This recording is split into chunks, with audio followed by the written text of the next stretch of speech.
क्या चाहिए, किसी से क्या चाहिए, हमें सिर्फ आपका भाव जो है उस ऐसा संवार के श्री जी तक पहुंचा देना। अगर वो आप हमारा सहयोग करोगे तो सबसे बड़ी हमारी सेवा होगी। आपको श्री जी मिले, ये हमारी सेवा होगी। आपको राधा कृष्ण से प्रीति हो, राधा माधव से प्रीति हो, ये हमारा परम सेवा का कर्तव्य होगा।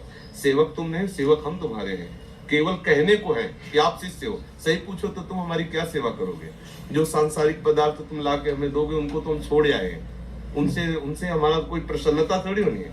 आप श्री जी को पहुंचे, ये हमारी सेवा होगी। आपको डांट के, फटकार के, सिखा के प्यारी जी तक पहुंचाना, ये हम तुम्हारे सेवक हैं। केवल हम जैसा कहें वैसा करते रहो तो आपका भाव बढ़ता रहेगा।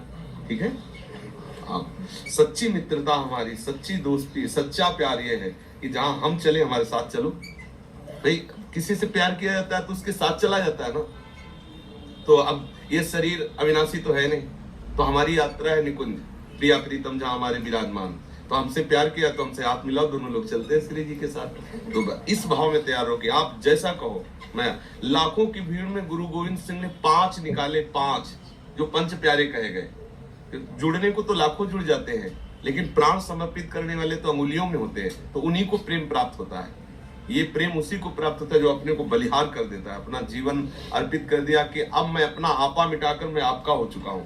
तो आपको कुछ करना नहीं पड़ेगा, जो इधर है वो आपके अंदर आता जाएगा, खुद देखते जाओ। ये मतलब जैसे हम कहते हैं कि जाओ हम आशीर्वाद, कुछ नहीं होने वाला। और आप जैसा हम कहें वैसा करते हो तो आप खुद दूसरों से कहोगे कि गुरु की कृपा हमारे ऊपर है।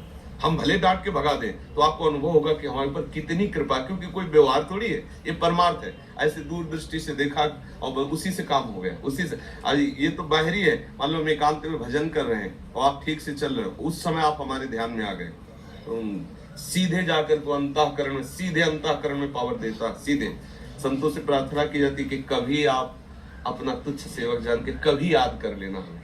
सच्ची संतों से सच्ची मांग क्या होती है? आशीर्वाद दो नहीं, कभी ऐसा कुछ लगे कि दीनहीन आपका है तो कभी याद कर लेना हमारी, क्योंकि तुम्हारी याद से हमारा काम बन जाएगा। जब आप श्री जी के चिंतन में होगे, श्री जी आपके मानस पटल में हो और किसी कोने में आपने हमारा स्मरण कर लिया तो हमारी तो पूरी बात बल गई, क्योंकि श्री जी के समीप होकर आप चिंतन कर रहे हो तो निश्चित हमारा कल्याण हो जाएगा। ये सार बातें हैं। खूब भजन करो, अपने गृहस्थी को, परिवार को श्री